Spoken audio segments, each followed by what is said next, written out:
Bonjour à tous, bienvenue dans ce podcast dans lequel nous allons parler de SAP Analytics Cloud, SAC, et plus particulièrement du module Planning. Pour ce faire, j'ai l'honneur et la joie d'être accompagné aujourd'hui de Claire Lassouzier, notre référente SAC et SAC Planning. Bonjour Claire. Bonjour Mathieu, bonjour à tous. Très heureux d'avoir à nos côtés pour ce webinaire, nous expliquer tout ce qu'il y a derrière SAC. Donc, l'objectif aujourd'hui de cet épisode, ça va être surtout de vous montrer, de vous illustrer en fait tout ce que SAC vous permet de faire pour passer de la donnée à l'action. L'idée, c'est de tirer parti de toutes les capacités de restitution, d'exploration de la donnée et d'utiliser aussi tout ce qui est les fonctionnalités avancées de simulation, de projection et dans un espace simple et intuitif et surtout collaboratif. On verra par rapport au workflow, etc. Donc, on va décomposer cet épisode en deux parties. Tout d'abord, on va revenir sur qu'est-ce que SAC et SAC Planning, qu'est-ce que ça fait. Et puis après, on aura une grosse partie de cet épisode qui concernera donc deux cas d'usage. Un premier qui est vraiment très élaboration budgétaire, qui est le cœur de la solution. On verra justement tous ces aspects de workflow, de gestion de version de budget, etc. Et puis, dans un deuxième cas d'usage, on vous illustrera plutôt le côté simulation au travers donc, de l'application CGS, qui est une solution que l'on développe chez Synovate sous la marque Seagreen. L'objectif de cette application, c'est vraiment le suivi et le pilotage des indicateurs de RSE, mais aussi tout ce qui est la partie simulation, justement pour avoir des leviers d'action sur votre politique. Donc, on va voir ces deux cas d'usage.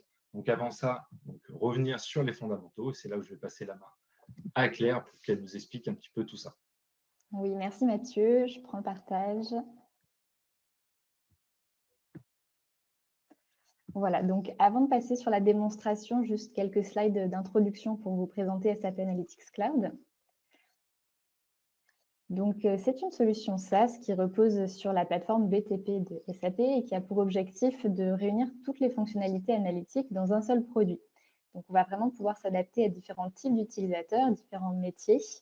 Et c'est ce qu'on va essayer de vous démontrer avec la présentation d'aujourd'hui. Donc, différents cas d'usage, des données financières, mais pas que, et différents types d'utilisateurs. Donc, l'objectif, c'est aussi de vous redonner la main sur les données, faciliter l'accès à l'information et de vous donner confiance dans les données.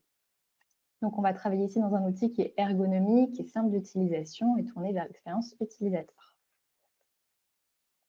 Donc, pour rentrer un petit peu plus en détail sur ce que permet de faire cet outil, c'est vraiment une solution complète d'aide à la décision. Donc, on ne va pas s'arrêter à la partie visualisation, on va aller beaucoup plus loin. Donc, on aura pour démarrer tout ce qui est tableau de bord avec donc, des visuels interactifs, de la collaboration et une analyse assez avancée des données. On pourra s'appuyer sur tout ce qui est IA embarqué avec donc, du langage naturel pour poser des questions directement à l'outil, de l'aide à l'analyse embarquée pour mieux comprendre sa donnée et l'analyser, et même de la prédiction donc pour commencer à se tourner un peu plus vers le futur et anticiper ce qui pourrait se produire. Ensuite, on va aller sur la partie planification. Donc, c'est là où on pourra saisir des données et les versionner donc pour créer différents scénarios de simulation, voire aller sur de l'élaboration budgétaire. Et donc, autour de tout ce processus, on aura de la collaboration et on pourra travailler donc, sur différents supports. Donc, on aura accès depuis un PC, mais aussi tablette ou mobile. Donc cet outil, il est constitué de trois briques qui fonctionnent vraiment ensemble les unes avec les autres. Et donc c'est là la force de l'outil, c'est que chaque élément va pouvoir puiser dans les autres pour faire cet élément vraiment complet d'analyse. Donc on aura au cœur tout ce qui est business intelligence qui permet de se connecter aux données, de les préparer, donc faire ce qui s'appelle dans SAC la modélisation, pour ensuite analyser les données et les présenter dans des tableaux de bord dynamiques avec de la data visualisation. Ensuite, on aura la partie planification qu'on appelle aussi SAC Planning, qui permet d'aller sur du coup de la simulation, donc aller tester différentes hypothèses et créer des scénarios de données ou alors de l'élaboration budgétaire, donc pour pouvoir créer son budget, son forecast, etc. Et donc là, l'avantage, c'est que la planification repose sur les mêmes données que la business intelligence. On va simplement se tourner plutôt vers le futur avec nos différentes versions de données et on aura la capacité de visualiser en temps réel les données qu'on saisit grâce à toute cette partie de data visualisation de l'outil. Et enfin, on a la partie analytique avancée, donc qui va permettre d'aller plus loin sur ces deux premières briques, Donc, en fournissant à l'utilisateur une vraie aide à son analyse, de l'IA générative, des prévisions pour pouvoir avoir une première version de données, par exemple, et donc gagner du temps, gagner en confiance aussi sur ce qui est fait. Donc voilà, on va vraiment pouvoir puiser dans les 3 éléments pour avoir cet outil très complet. L'objectif sur la démonstration d'aujourd'hui, ça va être de se focaliser un petit peu plus sur la partie stack planning. Donc, comme je vous disais, c'est d'aller au-delà de la visualisation en donnant la possibilité à l'utilisateur de saisir ces données et de les versionner. Donc, c'est comme ça qu'on pourra aller sur des cas d'usage plus de simulation et d'élaboration budgétaire. Et on aura du coup un outil vraiment stratégique qui va permettre donc, une fois qu'on a fait cette analyse du passé, d'aller se tourner vers du coup différents scénarios possibles, différentes hypothèses qu'on veut pouvoir tester pour prendre de meilleures décisions et avoir vraiment toute l'information au même endroit. On pourra aussi aller sur, donc, comme je disais, de l'élaboration budgétaire en créant son budget et en ayant dans un seul outil un suivi du réalisé par rapport à ce qu'on avait prévu. Et donc, un des gros avantages, c'est que, comme je vous disais, tout est imbriqué. Donc, ces données de planification, elles peuvent être prédites pour gagner du temps et on pourra les restituer directement dans les tableaux de bord. Donc, on va avoir de nombreux avantages à utiliser Stack Planning, et notamment donc cet aspect vraiment visuel instantané des données saisies, qui évite aussi de démultiplier les outils de travail. On va pouvoir aussi désiloter les données, donc on va avoir la possibilité de croiser différentes sources d'informations et avoir vraiment donc un planning, un reporting complet. Donc, chaque élément, par exemple du budget, pourra s'appuyer sur donc, des sources variées, donc le commerce, les données RH, la logistique, etc. Ça va permettre aussi d'automatiser les processus et de les sécuriser par rapport notamment à ce qu'on peut faire dans un fichier Excel. Donc là, on aura un processus bien encadré, bien sécurisé et les utilisateurs pourront vraiment collaborer dans cet outil. Donc, ce qu'on va faire, c'est qu'on va passer à la démonstration pour vous montrer comment tout ça se met en œuvre dans l'outil et on va le faire à travers différents personas pour vous montrer les différents types d'utilisateurs et donc un workflow un petit peu typique d'utilisation de Stack Planning. Donc, dans un premier temps, on va travailler comme contrôleur de gestion au niveau de la France et on va venir faire une saisie des données prévisionnelles de vente. Donc, simplement renseigner les quantités qu'on prévoit de vendre pour calculer un chiffre d'affaires prévisionnel. Ensuite, je redonnerai la main à Mathieu qui va passer en tant que responsable de l'Europe et qui va valider les données qui ont été saisies par tous les contrôleurs de gestion des différents pays. Donc, on a la France, mais on aura aussi d'autres pays, l'Allemagne et la Belgique. Et donc, il sera en charge de faire des vérifications et d'approuver les saisies qui ont été faites. Une fois que tout ça s'est terminé, je reprendrai la casquette plutôt direction financière et j'irai accéder en lecture aux états financiers de restitution. Donc, on aura par exemple un compte de résultat et un bilan. Alors, je vais passer du coup maintenant dans l'outil. Et avant de rentrer donc sur le premier persona qui est le contrôleur de gestion, je vous présente juste un petit peu l'écran et le contexte. Donc ici, c'est vraiment mon écran de travail dans lequel je vais retrouver ma visualisation et mon tableau de saisie. Donc, je vais avoir dans la partie du haut un certain nombre de filtres. Donc ici, vous voyez que j'ai une entreprise qui travaille sur différents pays, en Europe, mais pas que. Et à travers donc différents produits dans différentes marques. Et donc, je vais devoir faire ma saisie pour tout ça. Dans mon cas d'usage, je vais me concentrer sur la France, mais on peut voir que donc, les autres pays ont déjà pré-renseigné les données. Et donc là, après, on pourra avoir une version vraiment complète des données à la fin dans les états. Ce que l'on peut voir aussi, c'est que donc ici, au niveau des visuels et des tableaux, selon le pays que je choisis, l'utilisateur va pouvoir travailler dans la devise locale. Donc, c'est aussi un avantage d'avoir cette conversion automatique des données pour pouvoir s'adapter à l'utilisateur. Et puis ensuite, si on souhaite, avoir une version plutôt complète des données dans la devise du groupe. Donc, on a cette adaptabilité également. Donc, si je me mets ici sur les États-Unis, par exemple, voilà, je vais voir que je suis passée en US dollars et j'ai donc tous mes graphiques et qui me donnent la vision plutôt agrégée des données détaillées ensuite dans le tableau. Au niveau du workflow, donc ici, je suis dans le calendrier de SAC et je vais vous montrer un petit peu les différents utilisateurs, les différentes tâches qui leur sont affectées et comment on va venir travailler sur la saisie pour qu'elle soit bien encadrée dans l'outil. Donc ici, j'ai ce qui s'appelle un processus de saisie des ventes que j'ai décomposé donc, selon les différentes entités. Donc j'ai une première partie pour l'Europe, une deuxième pour l'Amérique du Nord. Et donc le focus de la démo ici, c'est au niveau de l'Europe. Pour l'Europe, j'ai différentes tâches de saisie. Donc là, je vais demander en fait à des utilisateurs de SAC de venir renseigner les données sur leur périmètre. Et toutes ces tâches sont bien délimitées dans le temps. Donc comme ça, ils ont l'indication d'à partir de quand ils peuvent travailler dessus et à quelle date ils doivent avoir terminé pour qu'on puisse passer à l'étape suivante qui est la validation. Et donc, la personne qui valide aura ce visuel pour savoir quelle est la progression, où en sont chacun des utilisateurs. Et on pourra même mettre en place des relances automatiques dans l'outil pour avoir cet aspect un petit peu automatisé et collaboratif. Donc, si je fais afficher sur la droite ici les détails de la tâche qui m'est affectée, donc je vais travailler ici sur la France, je vais pouvoir accéder directement à mon fichier de travail. Donc comme ça, j'ai quelque chose de vraiment contextualisé dans l'outil. Je sais où je dois aller et je ne me pose pas la question. Donc je vais accéder ici à nouveau à mon rapport prévision des ventes que je viens de vous présenter, mais dans le contexte du contrôleur de gestion France. Et on voit d'ailleurs qu'il n'a accès qu'aux données de la France. Donc ici, au niveau de mon filtre, je n'ai plus la possibilité de choisir les autres pays. Donc on a vraiment cette restriction au niveau de l'utilisateur qui permet de sécuriser les données. De la même façon, d'un point de vue sécurité, donc au niveau de mon tableau, j'ai des données qui sont réelles, qui ont été importées, et puis ensuite, je vais travailler sur les données estimées. Donc l'utilisateur ne peut pas modifier les données du réel, celles-ci, elles ont bien été bloquées en amont pour qu'on ne puisse pas les modifier. Donc ici, mon contrôleur de gestion, il a le tableau à remplir. Et donc, on voit dans ce tableau, sur les lignes, que j'ai un chiffre d'affaires qui va être calculé par rapport aux quantités que je vais saisir et aux prix, donc prix de vente qui sont déjà pré-remplis.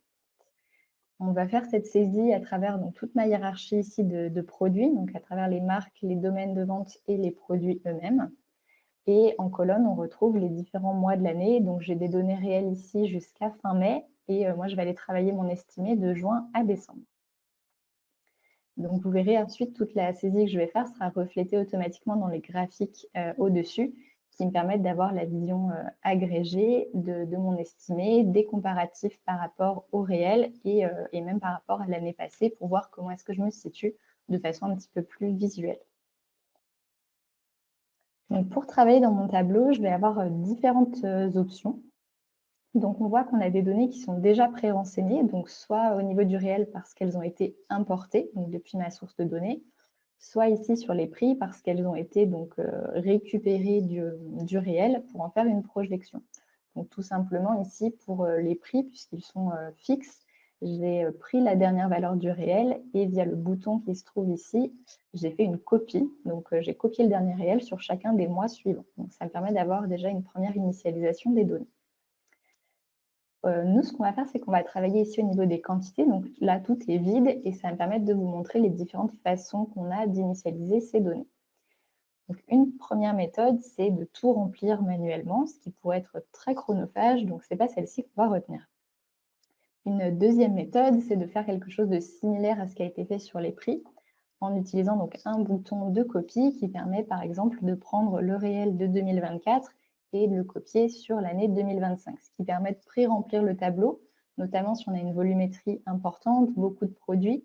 Ça peut être assez long de le faire à la main, donc comme ça me pré-remplit les valeurs avec quelque chose quand même de cohérent normalement avec la réalité.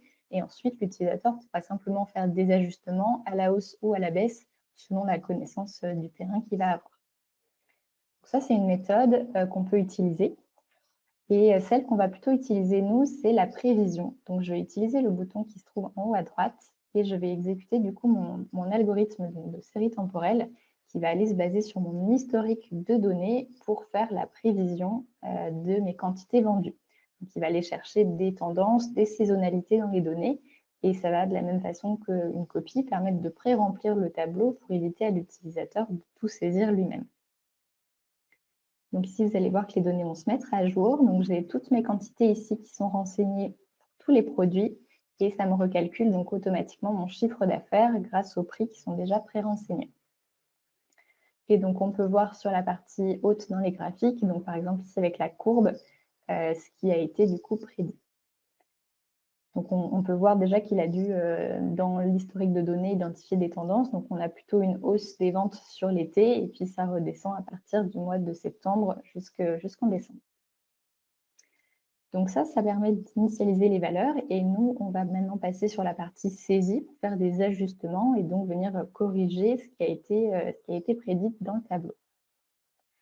Donc ici, on va se mettre par exemple sur le produit 211 à partir du mois d'octobre. Et ce que l'on va faire, donc premier exemple de saisie, c'est qu'on va remplacer la valeur. Donc ici, on est à 22 386 et je vais lui mettre plutôt, mettons, 23 000. Donc je peux faire une saisie d'une valeur directement dans la cellule, faire entrer, et donc de la même façon, ça va me recalculer mon chiffre d'affaires en fonction de ce que j'ai saisi. Donc là, j'ai fait une saisie au niveau le plus fin, donc au niveau du produit, et ça va agréger automatiquement les données, c'est-à-dire que ça m'a recalculé le total du domaine 21, de la marque 2 et donc de tous mes produits confondus. Donc à chaque fois que je fais une saisie, on voit en jaune dans le tableau tout ce qui est impacté, donc tout ce qui est recalculé à la suite de la modification que j'ai faite. Donc ça, c'est une première méthode en faisant donc une saisie de valeur. Ici, je vais pouvoir, donc, par un clic droit, ajouter un commentaire si je veux pouvoir contextualiser, expliquer un petit peu la modification que j'ai faite pour les autres utilisateurs, pour le responsable, qu'ils puissent comprendre pourquoi j'ai mis la valeur que j'ai mis. Donc, quand je fais un commentaire ici, l'utilisateur pourra ensuite y accéder. Donc, on verra en fait dans le coin de la cellule une petite marque bleue qui permet de savoir qu'il y a un commentaire. On pourra cliquer dessus, y répondre et chaque utilisateur du coup est un petit peu au courant. Donc ça, c'est une première façon de travailler. Une deuxième façon de travailler, c'est de se positionner à un niveau plus élevé, donc par exemple au niveau ici de la marque ou même au niveau du total. Et je vais mettre ici sur le mois de novembre pour vous montrer. Et je vais faire donc ici une augmentation de 5% de mes ventes. Donc, je vais mettre plus 5% sur le total. Et donc, on verra en jaune que là, ça va faire donc la méthode inverse, ça va désagréger la valeur, c'est-à-dire que ça va prendre l'augmentation que j'ai mise sur le total et ça va la répartir sur tous les produits en respectant donc les pondérations existantes. Donc, si mon produit 211 représentait 25% des ventes, il représentera toujours 25% des ventes après l'augmentation. Donc, c'est une deuxième façon de travailler qui permet aussi donc, de gagner du temps puisque c'est l'outil qui va se charger de faire cette réaffectation ensuite des valeurs à un niveau beaucoup plus fin.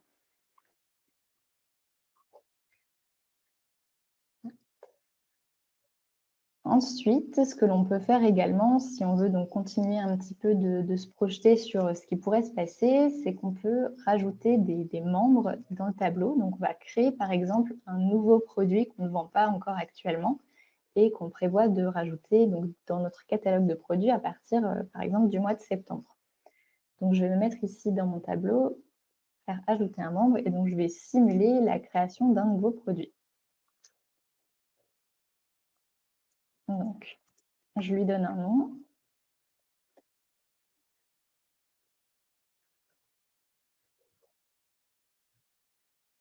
Voilà, nouveau produit, je vais le créer. Et ça va me rajouter du coup une ligne dans le tableau qui va me permettre de saisir dessus. Il est là. Donc ça me rajoute cette ligne ici au niveau des quantités. Ça me permet, donc pour l'instant elle est vide, de mettre des quantités, mettons à partir de septembre. Je vais prévoir d'en vendre par exemple 1500. Voilà, et donc ça me recalcule pas tout de suite un chiffre d'affaires parce qu'il faut que je saisisse aussi un prix pour ce nouveau produit. Alors, ce que je vais faire, c'est que je vais projeter, je ne vais pas le vendre qu'en septembre, donc je vais venir ici faire un glisser de la cellule comme on pourrait le faire sur Excel, donc de septembre à décembre. Pour l'instant, je vais rester sur une base fixe. Et donc maintenant, je vais faire la même chose au niveau des prix, donc je vais rajouter ce nouveau produit et ça va me permettre donc de lui donner un prix et de recalculer mon chiffre d'affaires total. Donc, même chose, ajouter un membre. Je vais chercher le nouveau produit.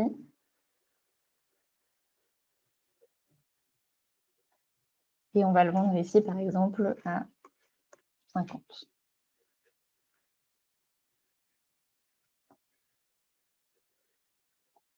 Donc, une fois que j'ai renseigné la quantité et le prix, ça m'a effectivement recalculé le chiffre d'affaires donc pour la marque 2 et au niveau du total.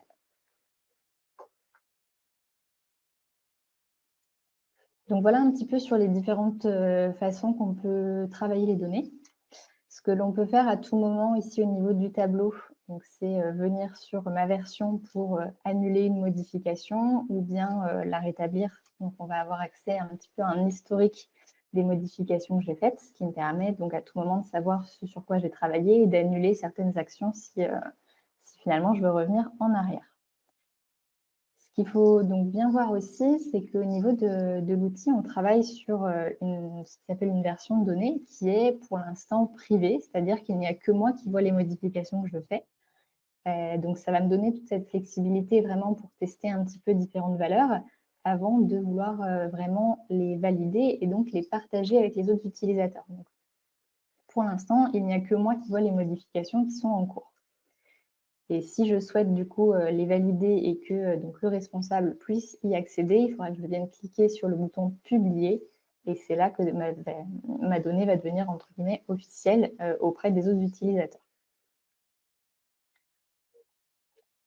Voilà un petit peu sur la gestion ici des données dans ce premier tableau.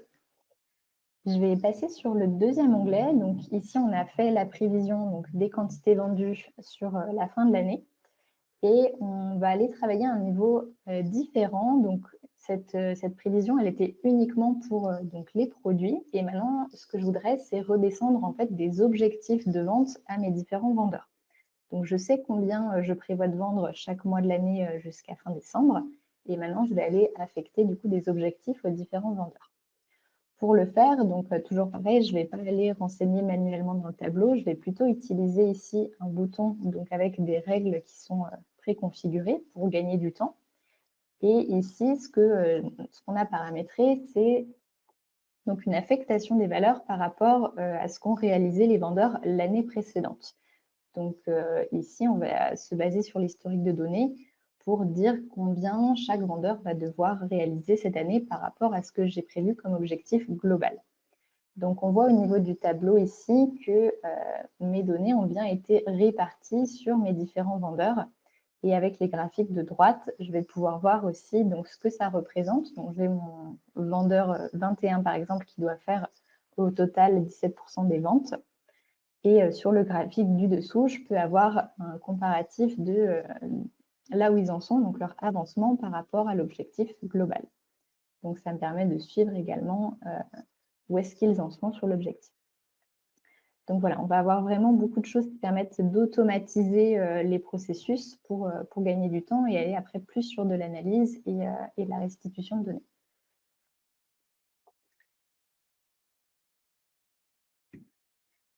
Dernière partie ici de la démonstration, donc pour vous montrer un petit peu une façon différente de travailler sur les versions de données. Donc ici, je suis au niveau du budget.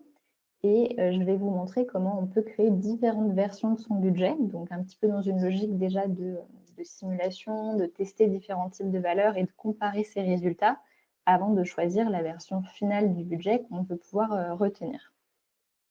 Donc ici, au niveau de mon tableau, j'ai déjà une version de budget initiale et je me suis créé une première V2 dans laquelle je vais pouvoir saisir du coup des valeurs différentes et je vais utiliser les graphiques de droite pour comparer les deux versions. Donc pour vous montrer, je vais me faire aussi une version V3, comme ça j'aurai voilà, 3 versions de budget sur lesquelles je pourrais faire différentes hypothèses. Il n'y a pas forcément de limitation, on peut se créer plusieurs versions pour faire ces tests. Donc ici, je vais venir copier ma version initiale du budget et donc je vais lui donner le nom budget V3 et je vais prendre du coup toutes les données. Donc, ça va me permettre d'initialiser ma version V3 avec le réel, le budget initial. Comme ça, j'ai une première base de saisie et ensuite, je n'ai plus qu'à faire mes ajustements. Et donc, on voit sur les graphiques de droite que la V3 s'est rajoutée. Comme ça, j'aurai vraiment un comparatif de mes 3 hypothèses. Donc ici, on va venir travailler Pareil, donc sur les différents mois avec sur le tableau à gauche, la même chose, donc chiffre d'affaires, quantité, prix et toute ma décomposition de la hiérarchie de produits. Je vais passer ici en plein écran pour qu'on voit un petit peu mieux. Voilà. Donc je vais travailler ici sur la V3 du budget et je vais me mettre par exemple ici sur la première marque et je vais faire du coup des ajustements sur les différents mois. Donc comme tout à l'heure, on a différentes façons de travailler. Donc par exemple en pourcentage ou en valeur, mois par mois. Donc je peux voilà, faire différentes saisies. Voilà. Et donc à chaque fois, ici je travaille au mois, ça me recalcule, on le voit ici, une valeur annuelle donc pour 2026. Une autre possibilité qu'on a que je ne vous ai pas encore montré, c'est de verrouiller les valeurs une fois qu'on les a saisies, si on veut qu'elles ne soient plus impactées par du coup les autres modifications. Donc comme on a vu, si je modifie l'année 2026, automatiquement l'outil va répercuter sur tous les mois de l'année. Donc par exemple ici, j'ai saisi janvier et février et ces deux valeurs, je ne veux plus qu'elles soient modifiées. Donc je vais venir ici les verrouiller. Et donc si j'applique ici par exemple, plus 5%. Ces plus 5% ne vont s'appliquer qu'à partir du mois de mars, donc en respectant les premières valeurs que j'ai renseignées sur janvier et février. Donc voilà, ça permet d'aller aussi un petit peu plus loin sur différentes façons de faire sa saisie et de sécuriser des éléments qu'on a déjà pré-renseignés.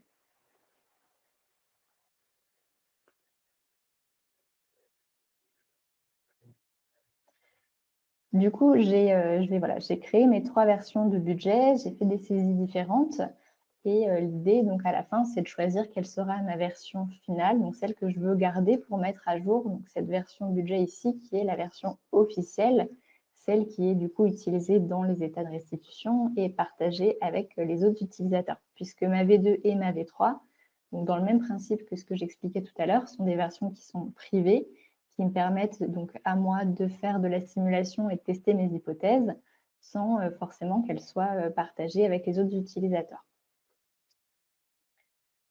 Donc, pour venir ensuite valider ma version finale de budget, je vais utiliser ici la gestion des versions. Donc, je vois que j'ai ma version 2 et 3 qui sont privées ici. Et je vais pouvoir donc publier ma version V3, par exemple, pour mettre à jour le budget initial. Et donc ici, quand je la publie, elle va disparaître et c'est la version budget qui va se mettre à jour pour refléter ces données que j'ai choisi de garder.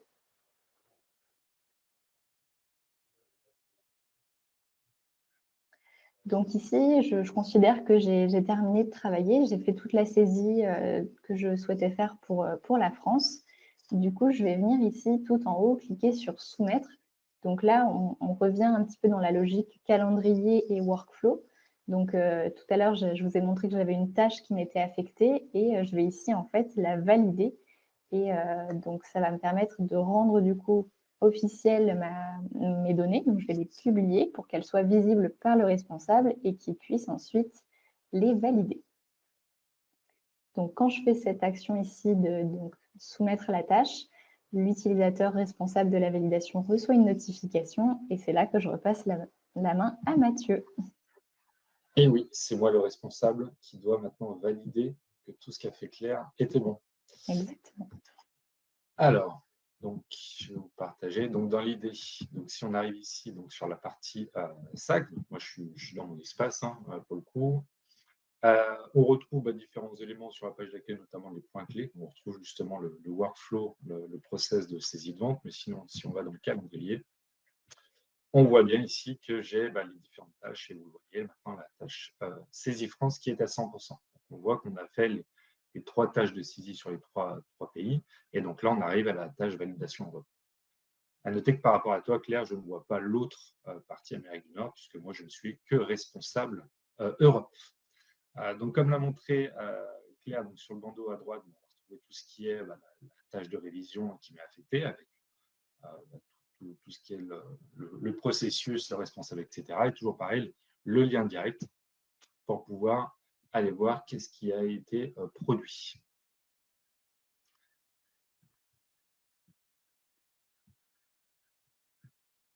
Donc là, on retrouve bien le même écran qu'on avait juste avant. Donc avec ici donc, les différents pays, parce que j'ai un peu plus de périmètre, donc je vais pouvoir aller vérifier un peu de partout tout ce qui a été saisi. Et puis là, on va retrouver tout ce qui a été saisi par Claire, avec notamment la partie, donc le nouveau produit qui a été rajouté, le 3000 ici, on voit le petit commentaire qui s'affiche, d'ailleurs, j'y ai accès et je vais pouvoir répondre. Voici ma réponse. Hop. Donc là, on a vraiment le côté un peu collaboratif. Et donc, une fois que j'ai vu tout ça, non, elle n'était peut-être pas au courant, mais il y a une petite augmentation qui va se faire sur les prix à partir d'octobre. Donc là, je vais pouvoir moi aussi, entre guillemets, affecter les données. Donc, on voit de la même façon. Et puis, c'est que sur ce mois ou alors c'est une opération sur 2 mois. Donc, de la même façon, moi aussi, je vais pouvoir contribuer et apporter une brique sur des corrections. On voit les impacts tout de suite. Et une fois que tout ça est vérifié, donc on va retrouver les autres onglets aussi, je vais pouvoir approuver tout ça. Donc là, si j'approuve, publier, approuver, on a finalisé, entre guillemets, cette partie workflow. Donc là, si je reviens maintenant dans ma partie calendrier, qui va se mettre à jour. Donc, on voit que les différentes étapes sont bien mises en place. À noter la partie blocage de données. Je ne sais pas si tu voulais en parler, Claire, là-dessus, mais l'idée, c'est une fois qu'on a validé tout ça, pour vraiment verrouiller tout ce qui a été saisi, c'est de pouvoir aussi derrière avoir cette action qui s'est lancée directement, qui est dans la foulée de la validation, qui permet de verrouiller toutes les données, tout ce qui a été saisi, et de finaliser la tâche. Voilà un petit peu pour la partie. J'ai bien fait mon travail, Claire, c'est bon? C'est parfait, merci. Je reprends la main du coup.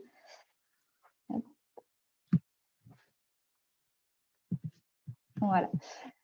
Par exemple, un compte de résultats. On peut avoir aussi, je vous montrerai un bilan ou encore des états de trésorerie, etc. Donc, l'outil va permettre de reconstituer ces informations. Et ici, comme j'ai un niveau, donc pareil, un périmètre beaucoup plus important, je vais pouvoir voir vraiment les données de tous les pays avec, donc ici dans mon filtre, je vois l'Europe et l'Amérique du Nord. Et au niveau de mon tableau, j'ai vraiment la version globale de mes données. Donc ici, je vais retrouver en ligne mes différents comptes. Donc ici, on est plus sur une version agrégée.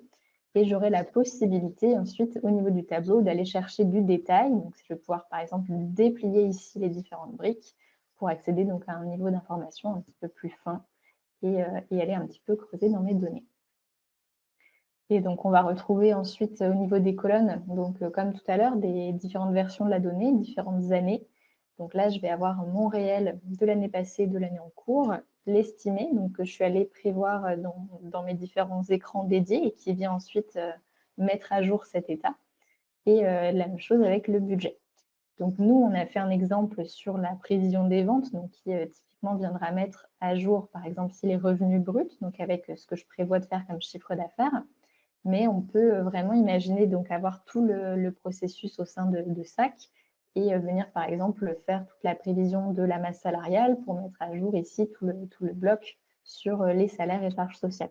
Donc vraiment l'idée c'est d'avoir différents états dédiés qui permettent de travailler sur les différents types d'informations et ensuite de venir répercuter tout ça dans des états de restitution. Et donc, on va retrouver aussi sur la droite tout ce qui est écart, donc en valeur, en pourcentage, donc plutôt classique. Donc, voilà, tout simplement sur ce premier étage, je vous montre aussi rapidement le deuxième pour vous montrer plus les différents types de tableaux et de restitution qu'on peut créer dans l'outil. Donc là, on est par exemple sur un bilan. Et c'est tout sur donc, cette première partie, donc le premier cas d'usage, donc plutôt financier sur voilà, les fonctionnalités vraiment standards de l'outil et on va repasser du coup sur le deuxième cas d'usage maintenant. Exactement. Donc là, l'idée de ce premier cas d'usage, c'était vraiment de montrer voilà, SAC Planning, c'est avant tout un outil de planification budgétaire. Donc, on voit un petit peu comment on peut profiter dans la même solution. C'est important, tu l'as bien évoqué, comment s'intègrent les 3 modules présents dans SAC, à savoir le côté, on va dire, restitution, toutes les capacités visuelles, de voir un petit peu au fur et à mesure les changements, mais déjà de présenter la solution, la situation à date. Le côté aussi planification, on l'a vu, de pouvoir directement intégrer les valeurs dans les tableaux, voir la répartition dans le tableau, mais aussi les changements sur les graphiques évoqués. Tous les aspects workflow, on va pouvoir définir vraiment toutes les règles de gestion, les actions que tu peux montrer, et puis aussi ce troisième module d'IA qui va venir, lui, entre guillemets, aider à pré-remplir ou à avoir des informations grâce à toutes ces composantes de prévision, notamment, qui se basent sur l'historique, des façons de différentes façons de générer de la donnée. Donc on le voit vraiment un outil assez complet. Et donc là, le deuxième cas d'usage qu'on va montrer donc, se base sur l'application CGS pour les consommations d'énergie et les gaz à effet de serre. C'est une application qu'on va présenter rapidement, mais l'idée ici, dans ce deuxième cas d'usage, c'est de montrer que toutes ces fonctionnalités, entre guillemets, présentes pour l'élaboration budgétaire, elles sont aussi bénéfiques pour faire de la simulation. Donc, pour reprendre le contexte global donc, de l'application CGS, donc c'est une application qu'on développe dans le cadre de notre marque Seagreen. L'objectif, le contexte, très simplement, c'est de disposer d'un outil interne pour pouvoir visualiser que ce soit la consommation d'énergie, les émissions à gaz à effet de serre, comme je l'ai dit, l'impact des transports aussi, toute la qualité de vie au travail. Donc l'idée, c'est déjà d'avoir un endroit où on va pouvoir monitorer vraiment la situation, et puis pouvoir faire de la sensibilisation à différents niveaux. Donc le choix de Stack Planning, il se fait parce que justement il y a ces deux modules data visualisation, simulation, qui sont très complémentaires dans l'approche. On va pouvoir avoir différents types de simulations, et puis ça reste un outil, comme vous l'avez vu, assez ergonomique et collaboratif. Donc il y a vraiment cet esprit de partage aussi. Donc la plateforme, elle, elle est dédiée justement à la performance énergétique et environnementale des entreprises. L'objectif, c'est dans un premier temps déjà de mesurer qu'est-ce que la consommation d'énergie et puis toutes les émissions, de pouvoir aussi analyser, comparer, naviguer dedans et puis communiquer dessus.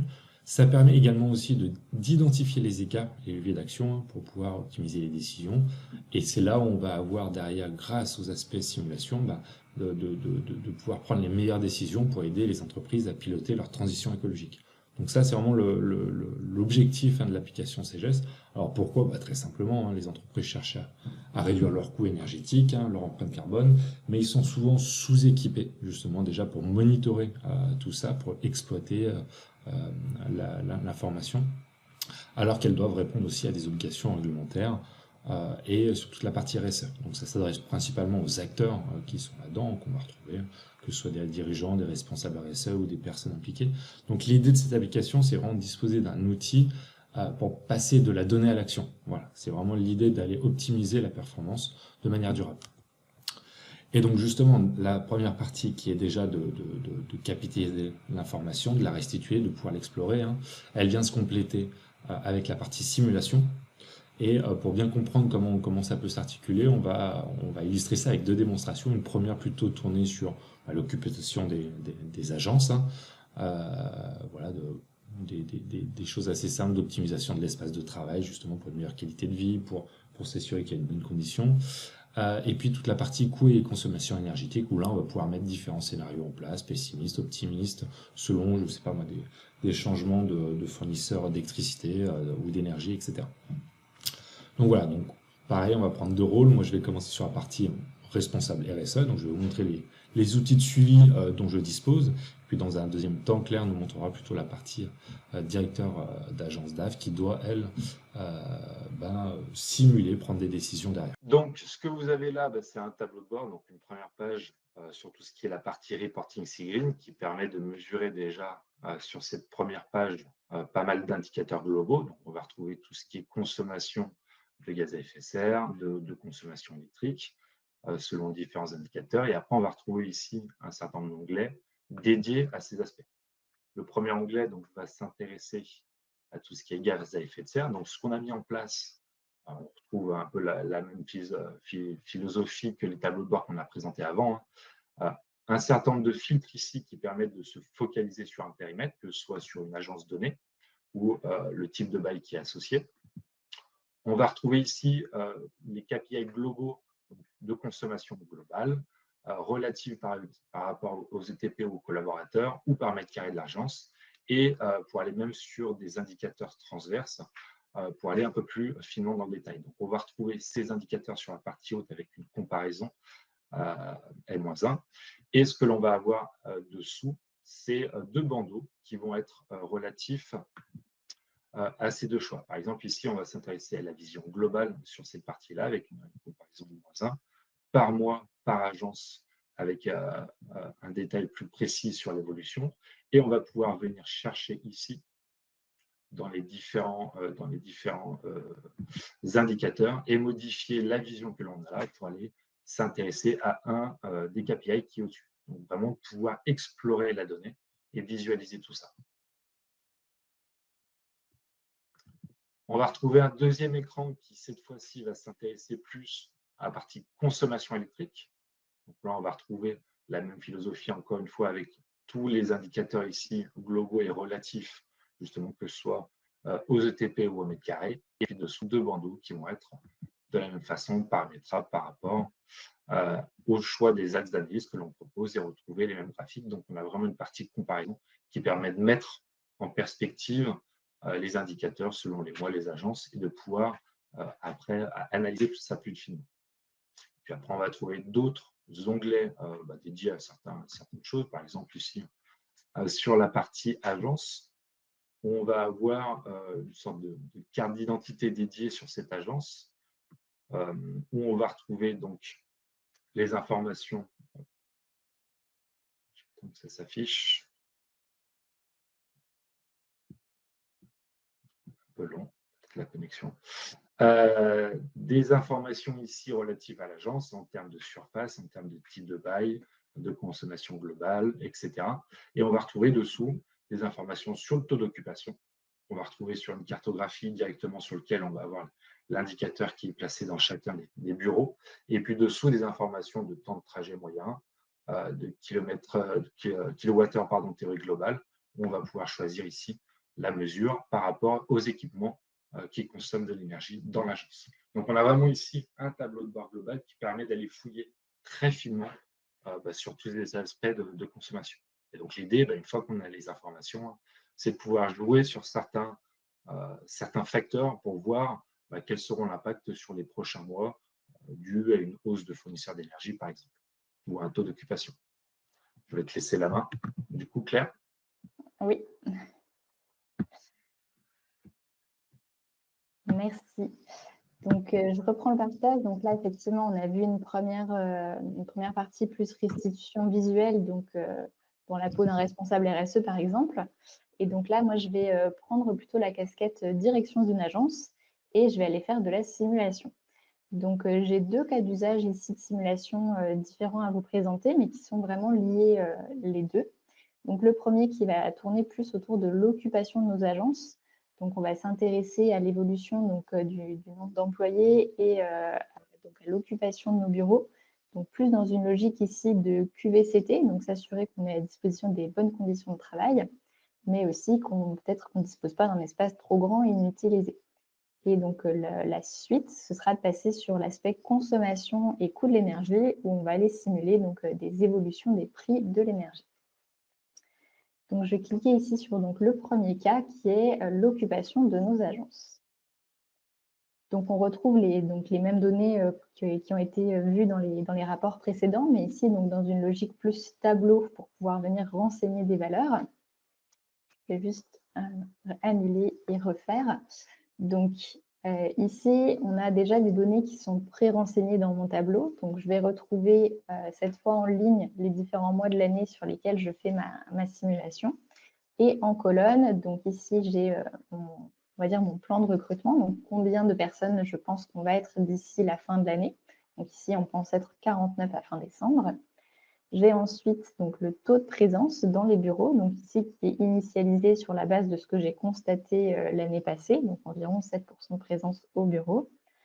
Et ça me permet de calculer l'occupation de mes bureaux. Donc ici, l'idée, c'est de s'assurer qu'on a du coup une occupation suffisante pour justifier l'espace de travail dont on dispose, mais aussi de s'assurer qu'on n'a pas au contraire trop d'occupation et du coup peut-être un manque d'espace et des conditions un petit peu dégradées de travail. Donc ici, d'un point de vue saisie, ce que je vais faire, c'est que je vais travailler sur la présence. Donc mon plan de recrutement est déjà renseigné. Et ce que je voudrais, c'est faire revenir peut-être un petit peu plus au bureau les listmates. Et donc, à partir du mois de juin, je vais demander, par exemple, une présence à hauteur de 20% au bureau. Donc, à peu près, voilà. Ici, ça va me permettre ensuite de projeter, donc je vais mettre 20% sur tous les mois de juin à décembre, et ça va me permettre de recalculer automatiquement donc le taux d'occupation que cela va représenter. Donc là, on sera plutôt autour de 50%, ce qui est déjà voilà, mieux que ce qu'on avait à l'origine, donc plus autour de 19%. Donc, pour aller un petit peu plus loin, je vais mettre ici sur le mois de septembre et on va partir du principe que c'est la reprise. On va avoir peut-être une vague de recrutement un petit peu plus intense et du coup une présence plus forte au bureau. Donc, je vais mettre plutôt 30% ici sur le mois de septembre. Et donc, de la même façon, ça me recalcule ici un taux d'occupation et je vois cette fois une alerte puisque j'ai dépassé le seuil que je considère comme confortable de 80%. Ici, je suis à quasiment 82% d'occupation. Et donc, l'outil me dit qu'il y a peut-être une analyse ici à faire un peu plus finement pour s'assurer qu'on a vraiment un espace de travail qui est suffisant pour accueillir tout le monde. Sur les deux colonnes que j'ai à droite, donc je peux voir ici combien j'ai de postes disponibles, donc combien de bureaux disponibles dans les locaux et en moyenne, combien de bureaux restent libres chaque jour. Donc ici, il m'indique sur cet angle que j'aurai 3 bureaux libres en moyenne chaque jour de la semaine. Là, on travaille quand même sur un niveau qui est plutôt agrégé, on est sur des moyennes.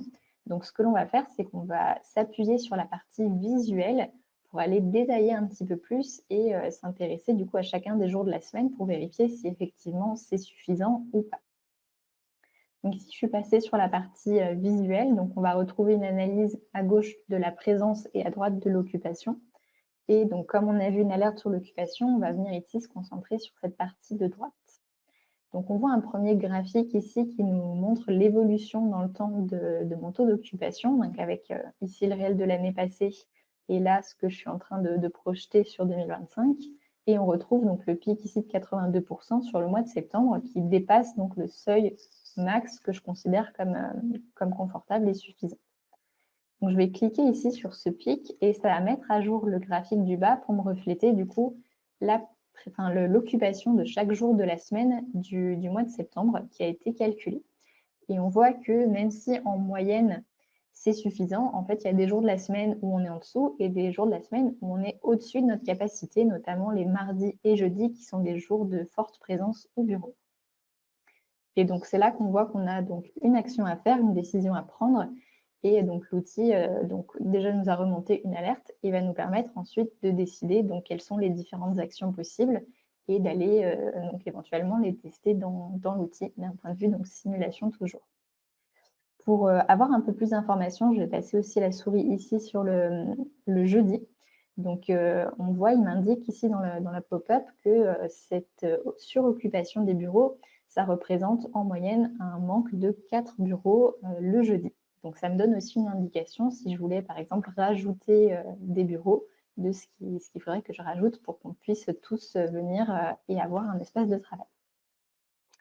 Donc vraiment ici, on voit qu'on va avoir après plusieurs possibilités, plusieurs actions possibles. Donc si on est, comme je disais, dans un cas par exemple de coworking, on pourrait éventuellement prendre ponctuellement plus de bureaux pour accueillir tout le monde. Après, ça peut être aussi, à l'issue de cette analyse, l'occasion de mettre en place un outil qui permette de renseigner sa présence pour s'assurer que tout le monde a une place et que quelqu'un ne va pas venir et ne pas avoir de bureau, ou encore demander peut-être à rééquilibrer un petit peu plus les jours de présence pour qu'il y ait un peu plus de monde, mettons les mercredis et un peu moins le jeudi, et éviter cet effet de suroccupation alors qu'on a de la place les autres jours de la semaine. Et donc, juste pour aller au bout, je reviens sur le tableau et je vais partir sur l'hypothèse que je vais rajouter des bureaux sur le mois de septembre. Donc ici, je vais revenir sur mon nombre de postes et je vais faire par exemple plus 6 bureaux. Et donc, ça va me recalculer ici une occupation à 61%. Donc là, on voit que ça devrait être suffisant et qu'on sera plus confortable sur le mois de septembre. Donc voilà sur ce premier exemple. Donc là, on est vraiment plus sur de la donnée financière. Donc c'est pour vous montrer un petit peu que l'outil peut s'adapter à différents cas d'usage Et ça montre aussi un petit peu les bénéfices d'avoir le côté saisie dans les tableaux et visualisation en parallèle. Et tout se met à jour vraiment en instantané. Donc, sur la deuxième partie, donc une fois que j'ai fait cette première saisie autour donc, de l'occupation, je vais aller m'intéresser à ce que ça implique d'un point de vue consommation de l'énergie. Donc, j'accède ici au deuxième scénario, voilà, qui va se présenter un petit peu différemment. Ça me permet aussi de vous montrer différentes façons d'utiliser les outils de simulation de l'outil. Donc là, on va s'intéresser donc à la consommation d'énergie et au coût total que ça représente pour l'entreprise. Donc, on va venir décomposer en fait, donc on voit ici dans l'arbre qui se trouve à droite, on va venir décomposer le coût total de l'énergie à travers donc, les différents composants, donc que sont les abonnements, le coût de la consommation réelle en kilowattheure et aussi donc combien de personnes on est, combien de fois on vient au bureau. Donc tout ça va avoir un impact et tous ces éléments en fait vont permettre de recalculer mon coût total. Donc en fait ici ce que l'on va avoir c'est vraiment un lien avec ce qui a été fait dans l'autre simulation. Donc je vais vraiment m'appuyer sur la première saisie pour enrichir celle-ci et pas refaire donc le schéma complet. Donc je vais venir ici cliquer sur le bouton pour aller récupérer les données que j'ai déjà saisies et mettre à jour donc ici la brique ETP et taux de présence et ça va me recalculer ma consommation et mon coût total. Donc là, sur cette simulation, je vais travailler aussi donc sur différents scénarios. J'ai mis à jour ici ce que j'ai appelé le scénario neutre, donc qui est on va dire le scénario le plus probable. Donc c'est celui que j'ai commencé à projeter sur la première simulation. Mais je vais aussi travailler sur une version optimiste de mes données et une version pessimiste. Donc du coup, je vais aller regarder différentes possibilités selon, par exemple, le contexte économique. Donc dans mon scénario pessimiste, j'aurais peut-être, par exemple, un recrutement un peu plus fort, une hausse des prix maîtrisée.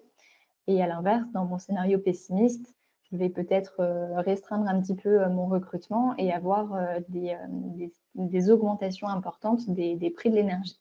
Et du coup, avec ces trois scénarios, je vais pouvoir vraiment me projeter sur trois possibilités et voir ce que ça me donne ensuite avec les graphiques qui sont ici à gauche.